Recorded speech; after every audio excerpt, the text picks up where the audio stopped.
Hello and welcome back to the Doctor's Garage. So today I'm back with my brand new, sort of, 1957 Series 1 Land Rover. And in this video today, unfortunately, I'm talking about my first problem I've had. I've had it running, but unfortunately, it's just stopped running. And as a complete amateur to, well, anything to do with cars, but particularly with Land Rovers, I'm trying to work out what's gone wrong with it this time. So join me in this video today, checking out this first problem I've had, and also any hints or tips around future maintenance or anything I can do with these cars, let me know in the comments below. So here it is, my Series 1. Unfortunately, it's broken. I didn't think I'd be saying that so soon with this Land Rover, but it's not been working recently. And it's such a shame because when I bought this, I went out to the pub on it on Saturday night. It was working brilliantly, had a little run around. It was all going so well, but it is now not working like it should. Now what I've done is check the fuel, because apparently on these the fuel needs to be a little bit higher than normal because the suction tap is a little higher in the tanks. Done that, that's all good. Ignition comes on, it just turns over and doesn't quite fire. Now what I've done is I've taken out all the old spark plugs. So these are the old spark plugs just here, and I put new ones in the hope that it will help. I've got one of the guys from Shield Restorations coming down where I bought the vehicle from. They're gonna come and take a look at it to try and work out what might be wrong with it. But for those who haven't seen, this is a look inside my Series 1. Absolutely love the thing. Went out in it to the pub on Saturday night. Really good fun driving around, and can't wait to get this roof off as well, which is going to be the next job. But at the moment, we can't even get it running. So that's the first problem to deal with. So hopefully the guys from Shield Restorations are going to come and give us a hand and hopefully get it fixed. It's actually, when you look in the engine, got some new components. You can see there, parts of the carburetor, all new.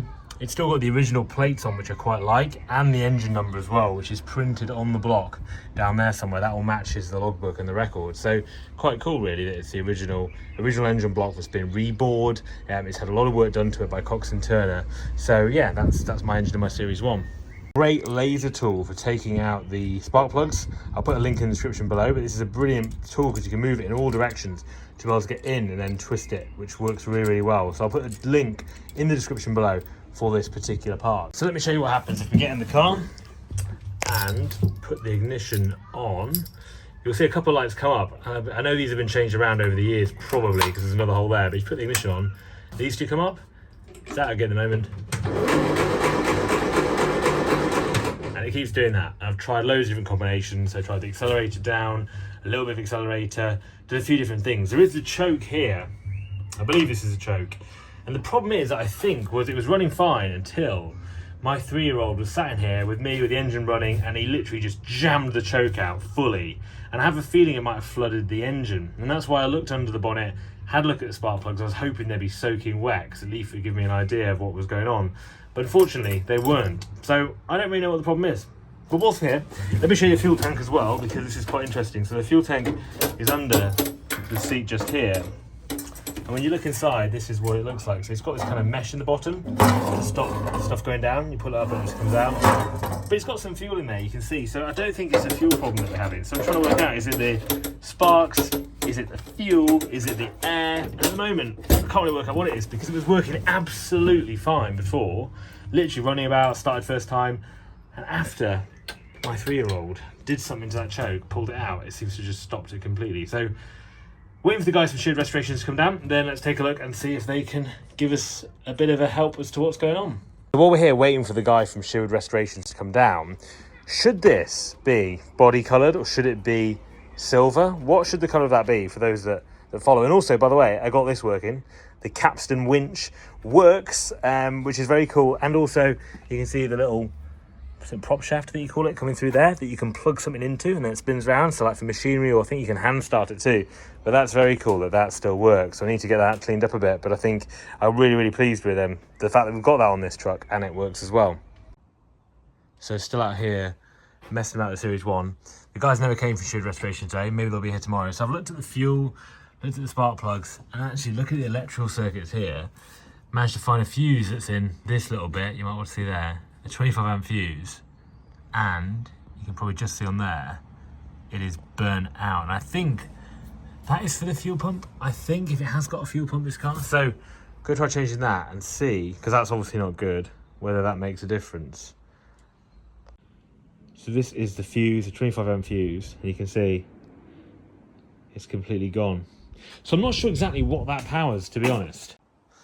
But it came out of there, and I don't think there's a fuse board in this car, but maybe it's just that little tube fuse that I've taken out. So I've done that, and I'm hoping now I can get one of these tomorrow.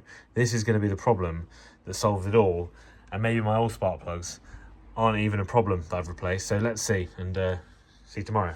So we're back, it's another day, and I have a new box of fuses. So I've got a 25 amp fuse here.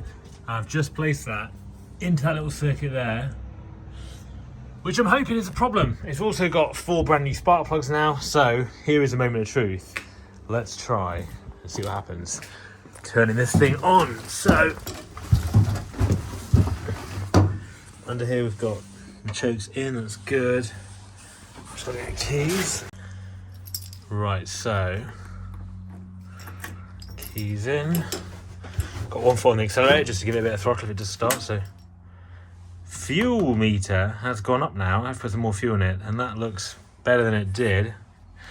Now let's put the start button. It works. So that was it. Let's have a look outside. That is such good news. The engine is now running again. Amazing. So, if you've got a Series 1 or something similar and you're having the same trouble, definitely check out the fuses. It was really weird how it suddenly broke, and now it's back to life. I'm not sure if I really needed those. God, I didn't know you get electric shock off that either. Unfortunately, got a little bit too excited because it's now broken again, and I'm not quite sure this time exactly what it is. It isn't the fuse, but it's probably something that caused the fuse to blow that seems to be causing the problem. So I had it out for about probably an hour or so. I ran about in it a little bit. It was all working very well. Came to start it again today, and it's not working. Now this time, the fuse isn't blown, but what I have noticed, and this is, because when I'm thinking about this, look, it's going to either be the spark plugs, which seem to be firing and are working well, or the fuel pump, basically. And I didn't realise that Series 1s do have this pump here, which is the electric fuel pump. This is a 1957, and you can see fuel in this sort of filter here. Now, when I just put the fuse in, I did hear a sound when I put the ignition on, kind of that fuel pumpy sound, which is fair, is exactly what I've heard in my Defender. And when I was messing around with my Defender fuel pump, that was an issue. Now, I don't hear that anymore when I put the ignition on. And so let me show you guys what happens now with the fuse not blown, but it's still not really working. So key in the ignition here, ignition on, fuel meter comes up, which didn't happen before. So that's obviously working that circuit. Now, I don't hear any noise. There's nothing that appears, no noise when I do that. And then if I go to start button just here,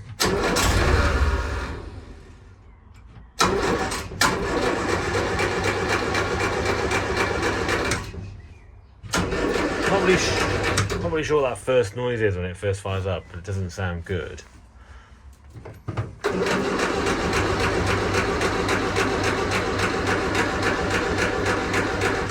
It's absolutely nothing, even if I just got to foot on the accelerator a little bit.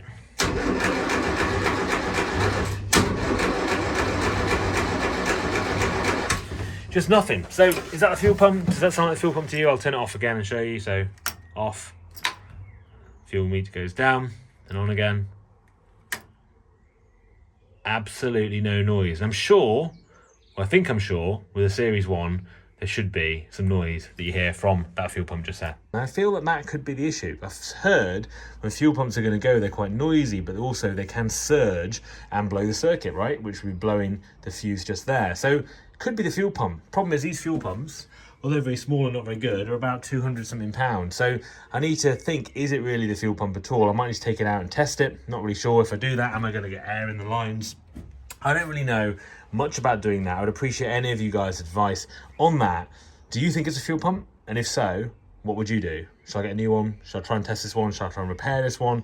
What's best? If anyone that's got a Series or anyone that knows more about mechanics than I do, which is pretty easy, let me know in the comments below. Another thing to add to this, to why I think this is probably a fuel pump problem, sorry that noise is actually my Defender, unfortunately not this, is because when I've been driving it, literally yesterday when it was working temporarily, when I put my foot down quite hard, it would go and then almost falter a little bit and stutter, almost like it had some fuel regulatory issue, like it wasn't coming through well. I don't know if it's a common problem with the Series 1, so I'm interested to hear if any of you guys out there have got experience, advice on this. let me know what I should do next. Also, I really appreciate all your comments about the next sort of step through this project. I do agree with you in a way. I think respraying it was maybe the wrong decision. I do quite like the patina that we've got on here. So those will be very glad to know. I'm not probably going to be respraying it, but there is quite a lot I want to do to it still to change it a little bit, but probably doesn't involve a respray, at least at this stage. So I hope that's an interesting video, kind of documenting my first issue, I guess, with my Series 1, but also just sort of life with a Series 1 Land Rover or any of these older cars. For me, it's a whole new experience, and I use YouTube really to document that experience and just take you guys with me on an ownership journey of a car like this. I'll be doing loads more content with my Series 1 and my Land Rover Defender 90, which is back on the channel very soon with some exciting new parts to be fitted. So stay tuned to the channel, and I'll see you guys soon.